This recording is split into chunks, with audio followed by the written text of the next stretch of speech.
great police representatives in the country here, maybe the best, I would say. Pat, what do you think? The best?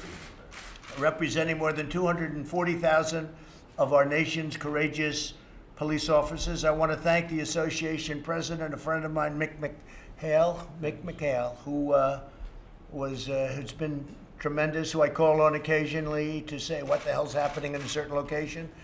And he gives me the advice, and I was very honored to receive the endorsement. That was a great endorsement. We very much appreciate it, Mick. The entire leadership team is here today, representing large portions. What would you say the percentage of police in the country are represented in this room? Big portion? Yes, sir. Yeah, very big portion. I appreciate it. Also, I want to thank our Vice President, Mike Pence. He's been very involved in a lot of issues, but this issue is one of his very important ones, I think we can say, Mike, right? Thank you, Mr. President. We're here to discuss the unwavering support of our nation's courageous police officers and our determination to defend the safety of all Americans. I just spoke on Portland. I just spoke with Chad Wolf, who's doing a fantastic job at Homeland. And the courthouse is totally secure. It has been ever since we've been there. We had to move in about a week and a half ago because they were going to take down the federal courthouse. This is not even believable. You know, you tell these stories, it's not even believable. Homeland Security moved a team of very talented people, strong, tough people, and the courthouse has been in very good shape. They're not an offensive team, they're a defensive team. They're not allowed to be offensive, unfortunately. And you had radical anarchists, you had horrible people, you had agitators. There weren't protesters, there might have been protesters, but the ones that were the problem were absolute anarchists and in many cases professionals. So a lot of people have been arrested, and we've told the mayor, we told the governor, you better get in there and do your thing. And they finally, they should have done this 60 days ago. A lot of people have been hurt. A lot of law enforcement people have been hurt, and they should have done this 60 days ago. So now they've freed up the park, cleaned out the park, and they're moving their way. And if they have any other problems, we're going to take a very strong offensive force.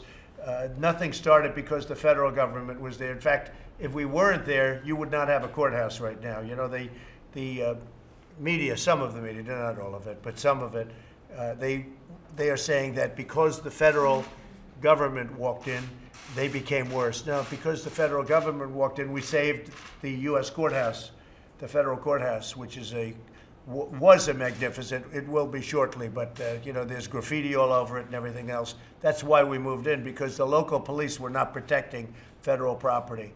So Homeland Security has done a fantastic job. I appreciate it. Chad Wolf and the entire team have been fantastic. And it seems to be cleaning up. And if it doesn't clean up, we're going to do something very, very powerful, because we have no choice. Not that I want to do it. I don't want to do it, but we have no choice. In recent weeks, law enforcement has become the target of a dangerous assault by the radical left. The left-wing extremists have spread mayhem throughout the streets of different cities, in particular Portland. If you look, Portland is one. Seattle certainly would be another. And we were getting ready to go into Seattle. We would have solved that problem very quickly. When they heard that we were going in, they went in. And by that time, the anarchists were exhausted, and they just raised their hand. They were exhausted and tired, and they had a lot of drugs and a lot of alcohol, and they just gave up. They just raised their hands. They were sleeping there long enough. They took over actually a piece of Seattle, if you can believe that, Seattle being a major city, and they took over a piece. So we were ready to go into Seattle. Everyone knows that. We were going to go in with force, and we didn't have to, because the day before we were going in, and we let them know, the day before we were going in, this is what happens. They went in, and the anarchists and agitators gave up, and they gave it back. Joe Biden's pledge to cut police funding. You do know about that, Mick, I assume, right? You've heard that little rumor? This guy has been dragged so far left. Biden has been taken further left than Bernie ever was. Bernie was never this. I mean, totally open borders and the sanctuary city stuff that he's approving things that Bernie never thought of. It was supposed to be they were going to take him right. They took Biden way left of where Bernie was because they have the manifesto. I don't know, have you seen the manifesto they've got? Now I understand they can't get any police in Milwaukee because you're not allowed to use pepper spray or tear gas, because if you have crowds, but I don't think there's any other way other than the obvious way, which would be horrible, and that's shooting itself, which would be horrible. But I don't know how you can control a crowd if if that crowd's anything like what you have at Portland. There's no way you could possibly do it without tear gas and pepper spray. Pat, would you say that's a correct statement? I agree. You have to control the streets. You have to do it fairly, but you have to do it. It's pretty amazing, right? So you have no police that want to go to Portland because they know they can't do their job. You have to give them the equipment to do the job. It's incredible. They're not going to go till Milwaukee. So what's going to happen in Milwaukee, Mick? What do you think? Well, I think that they're going to have the mad exodus that we're seeing in other parts of the country. And again, sir, it's the exposure of these men and women who continue to suit up and provide the safety that they took an oath to. And we want to, as an association, but we speak for all law enforcement, and thanking you personally for your executive order, which allowed us to surplus equipment. That equipment is saving our lives, literally, sir, and we thank you. We thank you for all of us. Thank you. Yeah. No, that was very controversial. The previous administration didn't want to do that. We had hundreds of millions of dollars worth of equipment, really good military equipment, good stuff, and a lot of it was protective. It was defensive equipment, where like vehicles that are very strong in terms of defense capability, where you wouldn't get hurt with the windows are, shatterproof, etc., and bulletproof. And we gave that out to our police departments. It was sitting there gaining dust. That was the only thing it was gaining, was dust. And we gave that out to all of our police departments all over the country. And you have no idea, every time I go someplace, the police thank me for that. This is stuff that was just getting less and less valuable. Much of it was brand new, but getting less and less valuable, sitting in warehouses. Probably the government was paying a lot of rent to the warehouses. And it's been a great thing. So as a result of the outrageous attacks on law enforcement, violent crime has surged in certain Democrat-run cities, many of them. I mean, you look at New York, it's up 348%. Who ever heard of a number like that? Because you have a radical left mayor who doesn't know what he's doing. He doesn't know what he's doing. I don't understand even how the police can allow it to happen. That's the only thing. We talk about that. But you look at Chicago. In Chicago, more than 2,200 people have been shot. Okay, think of that, shot. Now, that's far worse than Afghanistan. We're leaving Afghanistan fairly shortly, but we see things that in Chicago and other places that you don't see in Afghanistan. It's unbelievable. 40% increase from 2019. And the hard thing is that crime is down nationwide. So I'm taking all of these Democrat-run cities, and we're putting them in with the well-run cities and largely Republican well-run cities and states. And with all of this shooting that you see in Chicago and New York, and Minneapolis had a bad period, but we sent in the National Guard. The National Guard did a fantastic job, and they stopped it. That place would have burned down. Minneapolis would have burned down if I didn't force the National Guard into that city. And you saw them form, right? It's a beautiful thing. All of a sudden, you see a line of people. They walk through it like a knife through butter. And that was the end of the problem in Minneapolis. So, we have to do that. But in New York City, nearly 300 people have been shot in the last month alone. Murders are up 32% in Philadelphia and 80% in Minneapolis compared to last year. Minneapolis, great place too. And Philadelphia, you think of it. I went to school in Philadelphia. You look at these numbers. In cities across the nation, we've also seen police officers assaulted with bricks, rocks, bats, Molotov cocktails, frozen bottles of water. Somebody said last night, one of these protesters, I saw it, he said, "It's only water. How can water hurt you?" Yeah, they don't say it's frozen in a bottle the size of a football, and they throw it at the police. It's unbelievable. It's water. And then they have cans of soup, and they throw the cans of soup. That's better than a brick because you can't throw a brick, it's too heavy. But a can of soup, you can really put some power into that, right? Yes, sir. And then when they get caught, they say, "No, this is soup for my family." They're so innocent. "This is soup for my family." It's incredible. And you have people coming over with bags of soup, big bags of soup, and they lay it on the ground, and the anarchists take it and they start throwing it at our cops, at our police. And if it hits you, that's worse than a brick because it's got force. It's the perfect size. It's like made perfect. And when they get caught, they say, no, this is just soup for my family. And then the media says, this is just soup. These people are very, very innocent. They're innocent people. These are just protesters. Isn't it wonderful to allow protesting? No. And by the way, the media knows it better than we do. They know what's going on. I don't know what's wrong with them. They're doing our country a tremendous disservice, I'll say that. But in cities all across our nation, we've seen our police officers so badly assaulted. In Portland and the other cities, my administration is vigorously defending federal property from anarchists and criminals.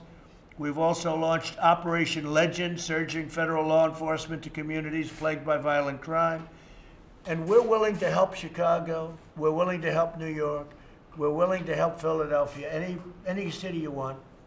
But by law, unless we go a special route, which we have the right to do, but it's very rarely done, we have to be asked by the local government, by the mayors and by the governors. And they don't want to do it, I think for two reasons. Number one, they're embarrassed to do it. And number two, I actually think they're afraid of these people, if you want to know the truth. I actually think these are radical left maniacs. And I actually think, Pat, I think they're afraid of these people. I think they're afraid of those people that I see in Portland, and to a lesser extent that I've seen in Seattle. I mean, the Portland is a tougher group. You know, they've been doing that for years to Portland. They've been doing it for years and years to Portland, and the police stepped down, and I don't believe it's the police's fault. They're not allowed to do it. They're good police, but they can do it. Let's see how they do tonight over the last night. It was a big step, but let's see how they do. So it's an honor to have the associations here. We have been with them. I've had endorsements from so many police, and I don't even say thank you anymore. I say, what's your choice? Your choice is me or somebody that has no clue what they're doing. And I say that kiddingly, but I sort of mean it, right? I sort of mean it. So our relationship with law enforcement has been outstanding, and with firefighters. I mean, you have firefighters that go to put out a fire, and people are shooting at them. They're literally shooting at them as they're putting out the fire. Guys are going up on ladders, and people shoot at them. But we have great support from firefighters. Usually just the top one or two people don't support us, you know, because they're used to something else. But everybody in there, we have tremendous support from the police, the firefighters, and almost every group of people that are associated with the things that we're doing and doing really well. But I want to thank you all very much from the bottom of my heart. I appreciate those endorsements. We really do. It's really great. And you will never be let down with me. I have tremendous respect for what you do. It's dangerous. It pays not as well as they could do elsewhere. Many of the people, but they're discouraged. Many of the people, they do it, they love it, right? They love it. They would, nothing they'd rather do. This is what they want to do. But it's a very dangerous profession. And we are going to toughen it up a lot because the mayors and the governors aren't allowing you to do your job. And you got to be allowed to do your job. When you see the things that we've seen in St. Louis, and by the way, you look at the last administration with Ferguson and all of the problems they've had. I mean, they had some problems that are doozies. You know, people said, oh, the last administration, they had this. That's what started a lot of this. If you look at some of the things that they had, I could name 10 of them right now. But we have to strengthen up because you're being told to do things that you know can't happen. In Seattle, they're reducing the force by massive numbers. In Portland, they're reducing their force. Can you imagine that? In Portland, they're reducing their force by massive numbers. But then the governor, like in Oregon, the governor said things that are just unbelievable. She doesn't want it to get better. The mayor of Seattle, the things that she said, we're going to have a summer of love.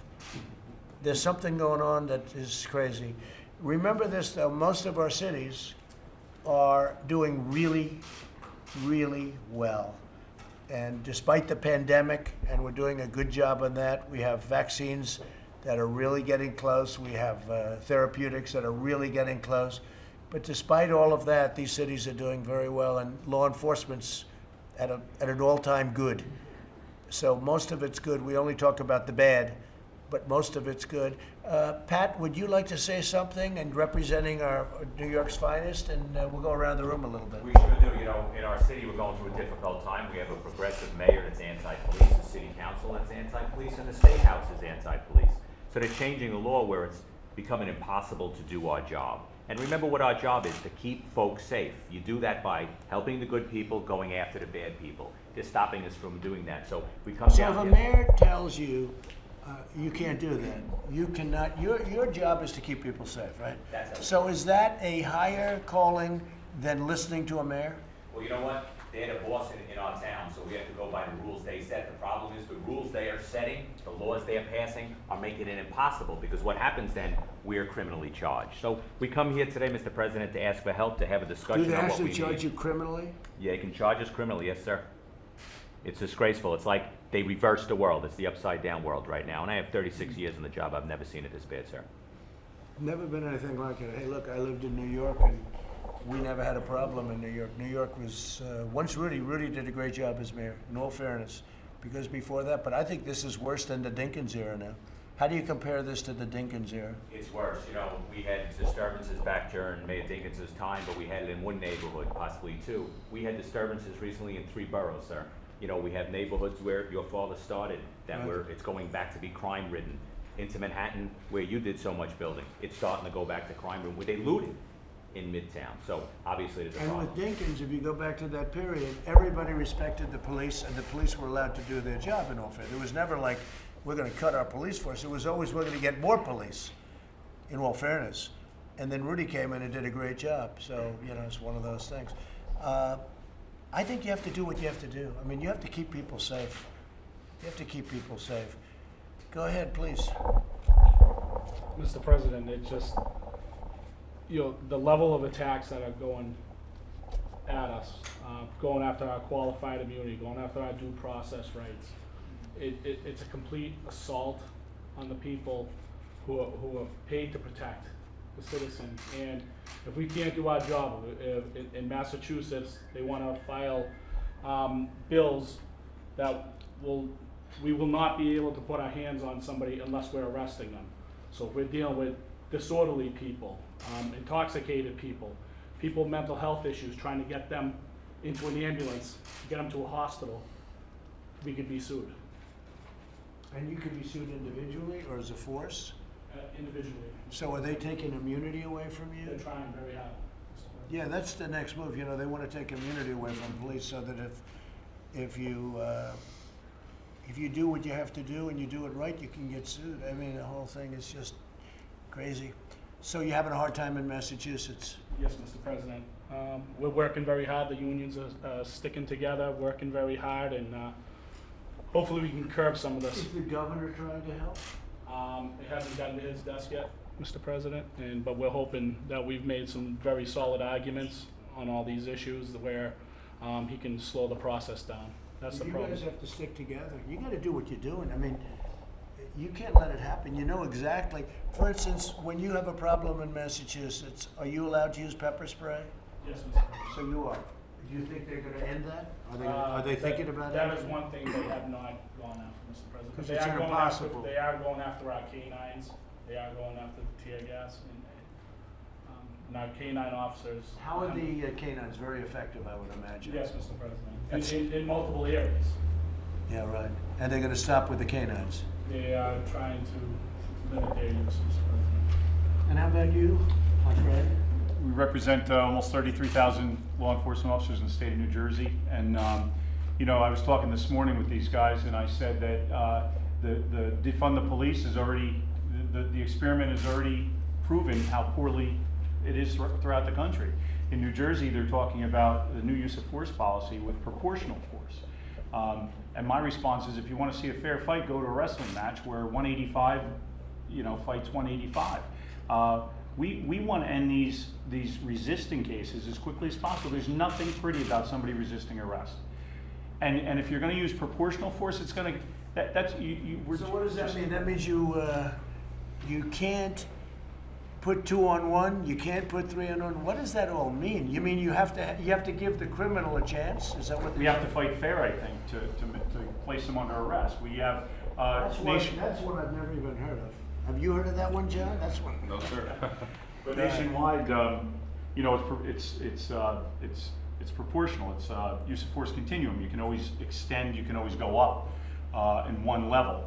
And in New Jersey, the discussion now is the proportional use of force, which to me is going to make us look worse on the street. You know what people don't understand is that the people, the voters, are with you guys 100%.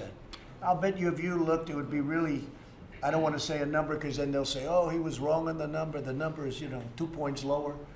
It would be tremendously, it's a tremendous number. The people of our country love you guys. The people of our country want protection. They want safety. And what they're doing is they're just stripping, this radical left movement is stripping you of everything. And we're not going to let that happen. How about you? Well, I work for the National Association, so I work for all these gentlemen and all their issues. So you see it all, right? Yes, and I just want to say thank you for giving us a seat at the table. Okay, here's a question for you. So you work for all. What do you think is the worst? Where are they treated the worst? The police. Where are they treated the worst? And where is the biggest onus of problem? In other words, who here at this table, and this is just a small group of what we have, what area is treated the worst? Is it New York? Is it Massachusetts? You just said something. Although what I heard from New Jersey, I'm shocked because I know those great troopers on the highway. They pulled me over on occasion for speeding. Well, for speeding, I haven't got one of them recently, but I'd get pulled over and I'd look at those guys. I'd say, that guy, I'm not going to mess with that guy. But who do you think what area is treated the worst, meaning they've taken their power away? Well, I don't think there's just one area. We hear from our membership across the country about various attempts to handcuff cops and their ability to do their job. I just think it depends on the area and what policies people are trying to push. I think cops across the country are having a very difficult time doing their job with very little public support. Obviously, the most of Americans. Well, you have really public support, but it's sort of that Right. silent majority that we Yes. talk. But it's not a silent majority; it's a massive majority. It's not anything Right. about the word majority is not a good enough word. You have tremendous public support, and these people feel they have to do this, the politicians, in order to stay relevant in this far left movement. John, what would you say about that? Who would you say is treated the worst in terms of areas? I'd say him. New York? Yes. Yeah, listen to the Pat One yesterday. of the worst, Pat. It can't be much worse than that. It's getting worse by the day. Each morning you wake up, first you get a text on the number of shootings and deaths you had the night before. Sir, you remember when you were building in Manhattan and crime was out of control. We're back to 1993 numbers. Who thought we'd be back there? In South Jamaica, the numbers have gone crazy. When we turn the city around now, it's starting to slide back. I'm worried about the slide, sir, but the slide's going to continue. And you could solve that rather quickly if they gave you your power back, right? We've proved that we've done it. We want to do it Yeah, again. no, it's easy. It's very, I mean, for you guys, that's what you want to do. That's our job. And This is remember, hard. What you're doing now is hard. This is hard, and when folks in our city hall forget that, we're police officers, we have a shield on our chest, but we're also citizens. We're also in the church, synagogue, or mosque. We're also at the same street corner, dropping our children off, going to the same schools. We're in the same shopping malls, the same grocery stores. So we're part of the community, and they're trying But to Pat, cut I down. remember 2 years ago, 3 years ago, when the police didn't respect the mayor. They haven't changed, in all fairness. But they would literally turn their back on the mayor. And he was really working hard to get them on his side. And now it's almost as though it's just the opposite. And why is that? You know what? It takes more than words. You can read from a script as your actions. You can say you support police, but then pass laws that hurt us, so we know it's not true. If you remember when we turned our back on the mayor at the time, we had just had 2 police officers assassinated. What folks don't understand is we went to City Hall and begged that they stop the rhetoric. We said someone's going to get hurt. You know what happened? It was worse. They got killed. Ramos and Lou were assassinated in our favorite borough, Brooklyn. So it was a serious time, but it's gotten more serious since then, sir. And do you see it turning around? Do you see it going back where the politicians are going to get smart because the think- numbers will get bad? And Yeah. So the communities have to realize that it's not just rhetoric, it's really their blood on the streets that's happening. And as I said, the numbers are going back to 1990s and shootings. So I think that's when But it the visits your communities vision, like the police, the communities want They protection. love the police. In our most difficult neighborhoods, the community, the person sitting on the stoop, the person owning the bodega, is the one that's giving us the information we need to do our job. It's City Hall that's stopping us, sir. Incredible. John, go ahead, please. So, sir, I'm president of the Florida Police Benevolent Association, and Mick and I, Mick's the senior vice president with Florida, and recently he and I have met with the incoming Senate President, Will Simpson, and the incoming House Speaker, Chris Sprowls, and they have assured us that they have our back. So, and I know the governor, DeSantis, has our back. He's got you back. He does. He does. However, there are some cities in Florida that want to defund, they want to create the civilian review board, so we got to stay on top of it. Yeah.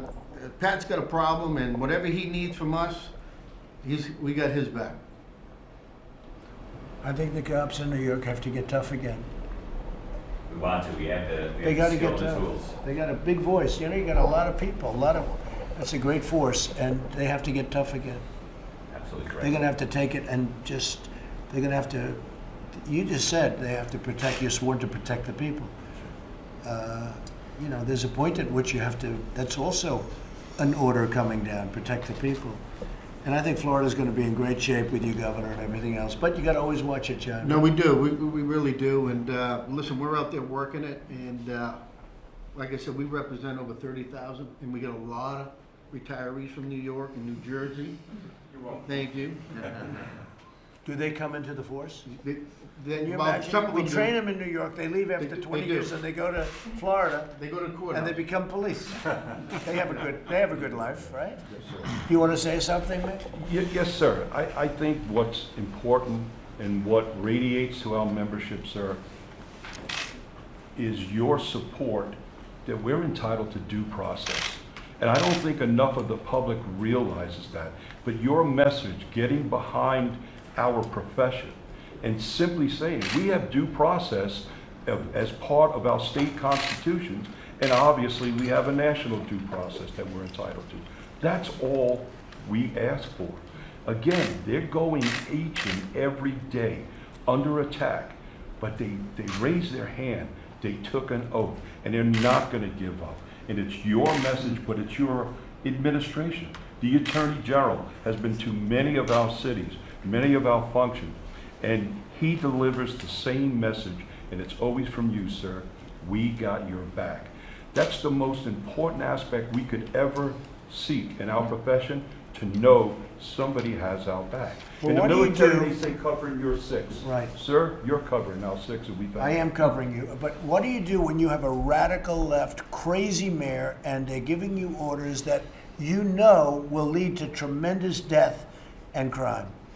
Are you allowed to do your job, or are you gonna have to listen to this crazy man that got appointed? Is there something you can do? Because I'll tell you, if you don't do your job, you're gonna have certain cities in this country that are gonna end up like Portland. And the mayor goes into the crowd the other night, and I watched very carefully, and I saw exactly what happened. He was excoriated. They went after him. It was incredible, right?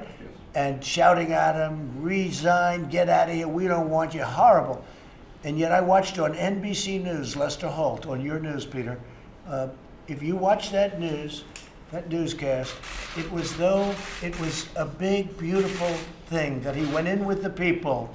They didn't show the shouting and the get out of here, and they were rough. They would have ripped him apart. Peter, he had 5 bodyguards. 5 bodyguards. If he didn't have those bodyguards, you'd be talking about a funeral right now, because they were looking to do a bad thing on him. And he got out with his life. And yet I watched NBC, I was watching for some reason, NBC Nightly News, not even MSDNC.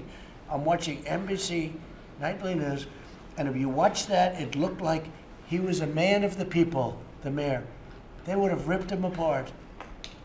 It just shows you, you need some help from the media. You need a little fair help from the media. What would you say, John? I agree, Mr. President. I'm from New York City also with Patty, and I cover south of 59th Street, Manhattan South. The old show Beretta, remember? Their theme song was "Don't do the crime if you can't do the time." They're not doing time anymore, and the police want to do their job, and they're out there doing their job. It's not even a revolving door anymore. It's an open door where it comes right back out. The riots, the same people looting, were arrested 3 nights in a row, and they were back out the next day with their teams. The police want to do their jobs. They want to protect the communities. They love their communities. And yet they go after General Flynn, who did nothing wrong. No relation. They go after General Flynn, I know, I was just saying, you look like his brother, maybe a little bit, slightly different, John. But they'll go after General Flynn and these people Yeah. that did nothing wrong. They desecrated St. Patrick's Cathedral. Whether it's a cathedral, a mosque, a synagogue, there's a gentleman who's painting a blue line in Staten Island down the street, and he's getting letters of threat from the city to cease and desist the painting of a line. The buildings all over Manhattan are scribbled with anti-police messages and other things, and nothing happens. But you paint one blue line down the street, and they want to summons you and possibly arrest you. It's true. They can do whatever they want. You do one blue line, and they make it like it's a mortal sin. Right? That's terrible. Do you ever think you'd see that? No, sir. And this has been happening now for a long I time. would never thought there'd be torturing police vehicles in Manhattan, lighting them on fire. And you could stop it instantaneously if you had the orders, right? Yes, sir. Instantaneously. I saw that. Jumping on top, hitting them with sledgehammers. And the cops want to stop it. And they do. want to stop Yeah. it. Yeah. Oh, they'd stop it very easily. Please, go ahead. Well, greetings from the great state of Texas. I'm the president of the Well, you're in combined. pretty good shape in Texas. Some places I'm A couple of places are a little shaky, right? I actually serve in the state capitol in Austin. Not in such a weird place there. The rhetoric that's being pushed by certain segments of the population, they don't understand. Everyone that goes to work and takes a job as a police officer, or the vast majority, are there to make a difference and to protect their communities and to serve. You're going to get to a point in America, if this continues, where you're not going to be able to find people that are willing to take this job. We don't make the laws, we enforce. Who's going to want to take a job where you don't have the backing of the people running the city, the elected people running the city? It's becoming a problem. Yes, sir, it is. It's becoming a major problem all across the nation. We don't write laws, we just enforce the laws that the politicians write. In New York, they fired some of the best policemen in the world, your crime fighters, and they let them go. How many was that? At what group? You know, we're losing huge numbers, and we have a problem on both ends, sir. We're losing members that are deciding to retire, upwards of 1,000. They're canceling classes of our young women and men that want to come on the job and serve, so they're not even bothering hiring them. And then, of course, that's going to drop too, because who would want to go into this profession at this time on this day? It's a problem, sir. So I think you're talking about the We're gonna get anti-crime it unit? changed.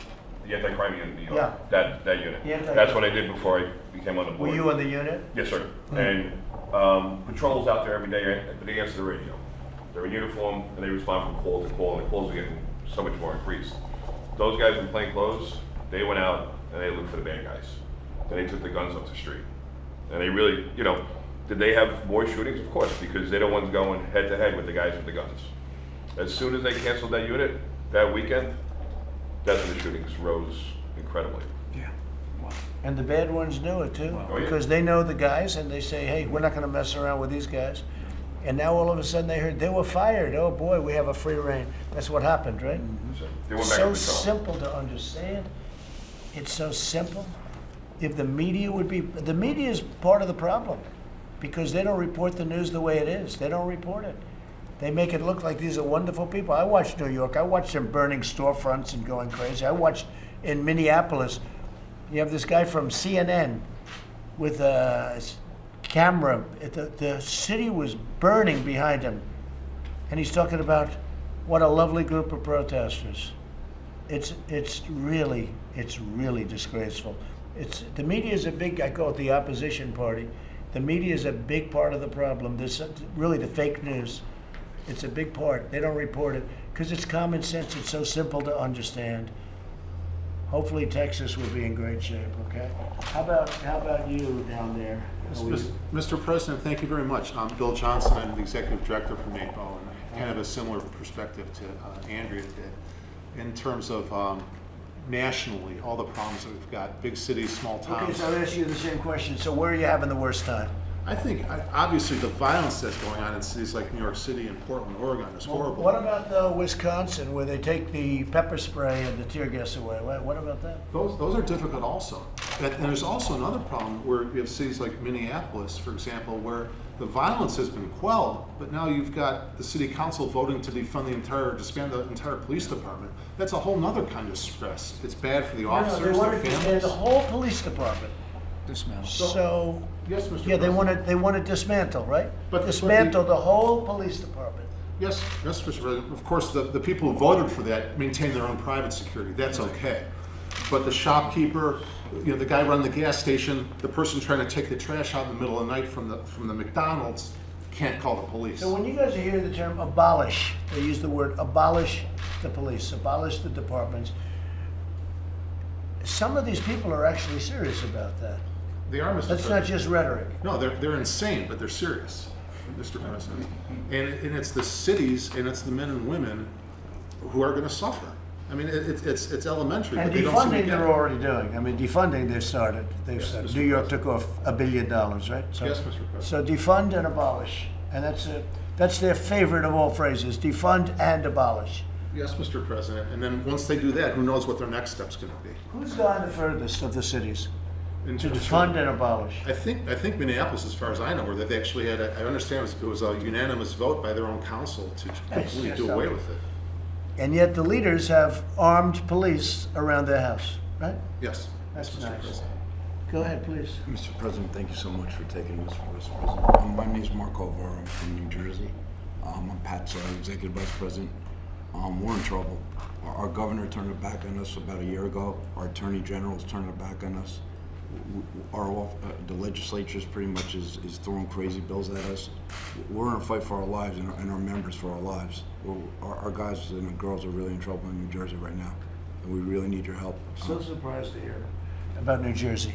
They Because really I know turned the their troopers back on so us. well, I know the whole group so well. The I'm so politicians turned their back on us overnight. And if we had a problem, I'd be the first one to say, we have a problem here and we have to straighten it out. We are 47th in shootings, and we're the densely populated state. So there's not a problem in New Jersey. And if there was, I'd be the first one at the table saying we have a problem.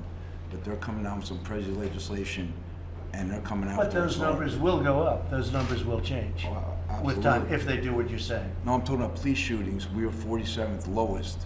Yeah, And no, with the that's what I density- mean. yeah, it's That's what I cool. mean. And another thing is they closed the mental institutions in New Jersey. They put all the homeless and the mental people on the streets, and we're supposed to deal with them. We're not trained psychologists and psychiatrists. When did they do that? So they have, it's been years already. So now it's getting worse and worse, and every time you go to an emotionally disturbed house, we're not supposed to, when mom is calling up screaming and yelling, my son just stabbed me, and we walk into the house with a butcher knife full of blood, and you shoot the person, we're not supposed to know that he had problems and has emotional problems. Yeah. So we're supposed to deal with this in a matter of seconds, make that split decision. That's on TV, it's great, but in reality, Mr. President, it's scary situations, and our guys go to jail for shooting somebody, for protecting their own lives and their families' lives. That example is something that And, happens. Mr. President, I never understood what fake news was until you said it all the time, and I can't believe how bad fake news is, as you say all the time. Yeah, no, I've said it and I've learned. I thought it was fake before I got here, but not as bad as it is. Yes, sir, It's Mr. really it's a tragedy what they're able to report or not report. You know, what they don't report is in many ways even worse. Yes, sir. Mike, please. Well, thank you, Mr. President. I'll be very brief. I first just want to say thank you to the nearly 250,000 men and women who put on the uniform of law enforcement that are part of this association. You have a president and a vice president of the administration who understand. Men and women who serve in law enforcement have no ordinary jobs. You put on a uniform, you kiss your family goodbye in the morning. And you count our lives more important than your own. So please let them know that all of the passion that they hear from the president and this administration, the support that you have among the American people, which I believe with the president is the overwhelming majority the American people comes from a deep gratitude. Secondly, thank you for the endorsement of the National Association of Police Organizations for this president. I joined him on this journey 4 years ago. I saw the connection that he had with law enforcement from the very first day, and I know that police officers across the country have supported this president each and every day because they know that he understands the job that you do and supports your work. But I can tell you firsthand, serving alongside him every day, that when we see Joe Biden, the Democratic Party, driven by radical Democrats to call for defunding the police, abolishing the police, dismantling local officials, voting to dismantle local law enforcement agencies. We have leading politicians that have referred to police officers as stormtroopers and use the most pejorative terms. I want to say to you that it has only steeled this president and this administration's resolve to back the blue. And we are not going to defund the police. We're going to support law enforcement every day, as the president has said, through Operation Legend, through the COPS program, 4,000 police officers, through the president's executive action to give law enforcement agencies more tools to do better policing, even while we improve the quality of life for people all across our city. So I just want to be clear with you. Right next to him each and every day, I can tell you that everything you had heard from him 4 years ago when he was first running for president, his devotion to men and women in law enforcement has only been steeled by the rise of the radical left and the attacks on law enforcement, and we're going to be with you every step of the way. This president, this administration will always back the blue. And we're working on additional support because you need that. We're the opposite of defund. And you're talking about peanuts by comparison to what they do and the damage they do and the lives that they destroy. You're talking about a very small amount of money. So we're with you all the way, 1,000%. And I want to thank you all for being here. I really appreciate your support. We'll never let you down. I'm for you. I mean, just by nature, it's natural. It's common sense. And you know what? If I thought you were doing a bad job, I'd let you know. You know that, Mick. Yes, sir. You know that, Pat. I'd let you know. Yes. But you're not allowed to do your job. That's the problem. You're not allowed, and you're dying to do your job. You could have stopped that New York stuff the first night. In 10 minutes, you could have stopped it. And you would have saved a lot of lives and a lot of anger and a lot of hardship. And a lot of COVID, by the way. You would have stopped because I saw them marching on top of each other. You would have saved a lot, and you wanted to do it, and they wouldn't let you do it. I saw that. They wouldn't let you do it. They were going actually the opposite way.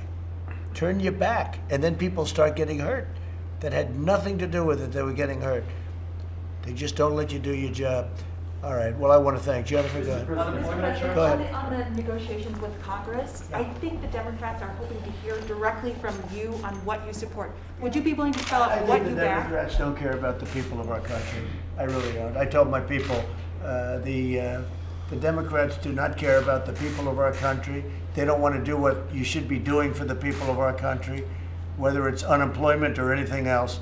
And all they care about is the election. And they're going to lose the election. You see what's going on with the polls right now. I guess we just got one over 50%. Rasmussen just came out. You see what's going on. Because the people get it. The Democrats are playing for November 3rd. And we're playing for the good of the people. It is a disgrace that they're not negotiating. But they're only looking to play a political game. I happen to think it's a bad political game. I think it hurts them. I know Okay. that they look at you and what you say publicly different from what they hear from Mnuchin and Meadows. Are you willing to spell out exactly what you want right now, going What I forward? want. And what I want is I want our people to be able to live and live well, because it wasn't their fault that China brought in this pandemic, that China brought in this plague. It's China's fault. You want to know the truth? China should be paying for it. And maybe they will. Maybe they will. You'll watch. You'll watch. What else? Mr. President, Yes, Mr. President. Mr. President, if we can ask you specifically, we heard yesterday your frustrations about how long it'll take to count the ballots here. Then why aren't you spending more energy to get the resources and the funding for the states that they want to be able to secure this election for all Americans? Peter, you know nothing about my energy, okay? What- You what know are you nothing doing- what are you about. doing specifically? You know nothing about what I'm doing. What are you know, doing? Listen, you know nothing about what I do. The Americans are listening. So What are you doing? NBC, I just told you about the false report that NBC put out the other night about the mayor of Portland. And this is the kind of stuff you get. You'll see what happens. It is common sense. Everyone knows mail-in ballots are a disaster. You just have to take a look at the last recent, take a look at New York City. Look at New York. They're still counting your ballots, Pat. Do you know that? They had a race, a small race by comparison. By comparison, tiny. It's so messed up, they have no idea there are ballots missing. Thousands and thousands of ballots are missing. They think they're going to send hundreds of millions of ballots all over the United States and it's going to come out. You won't know the election result for weeks, months, maybe years after. Maybe you'll never know the election result, and that's what I'm concerned with. It'll be fixed, it'll be rigged. People ought to get smart. And I just hope our Republican voters, the people that are for you, are going to do what they have to do. Absentee ballots are great because absentee ballots, you have to go through a process to get them, and it's actually a great thing. Absentee ballots, I'm going to be voting absentee. An absentee ballot is one thing. A universal mail-in ballot is a disaster. These governors are going to send out millions of ballots. They don't even know where they're sending them. I already have friends, they got ballots for a son who died 7 years ago. They got, you don't even want to talk about it. But the media knows this. Actually, the Washington Post wrote a great article, of all groups. A week ago, the Washington Post wrote a great article that this is a disaster. This is going to be the greatest election disaster in history. And by the way, you guys like to talk about Russia and China and other places. They'll be able to forge ballots. They'll forge them. They'll do whatever they have to do. People should go and they should vote or do an absentee ballot. So what are you doing to The military predominantly votes. The military predominantly votes by mail or absentee. Absentee. And so You didn't understand me. I said absentee ballots are actually a very good thing. Absentee ballots are secure and they're very good. But universal mail-in are a disaster. You're going to see an election and we're going to do very well in the election. Nobody wants that date more than me. I wish we'd move it up, okay? Move it up. But you're not prepared for what they're doing. And they're using COVID. You know, they're using the China virus.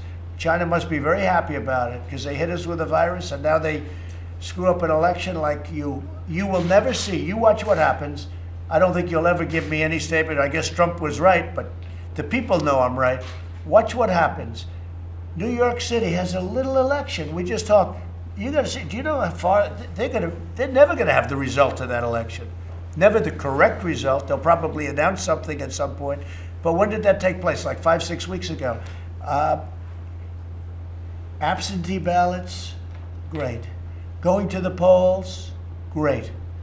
If you do universal mail-ins with millions and millions of ballots, you're never going to know what the real result of an election is. It's going to be a very, very sad day for our country. Go ahead. On this topic, sir? If the system is a disaster, as you say, why not commit to putting in resources to fix it? We're putting in all the resources you can.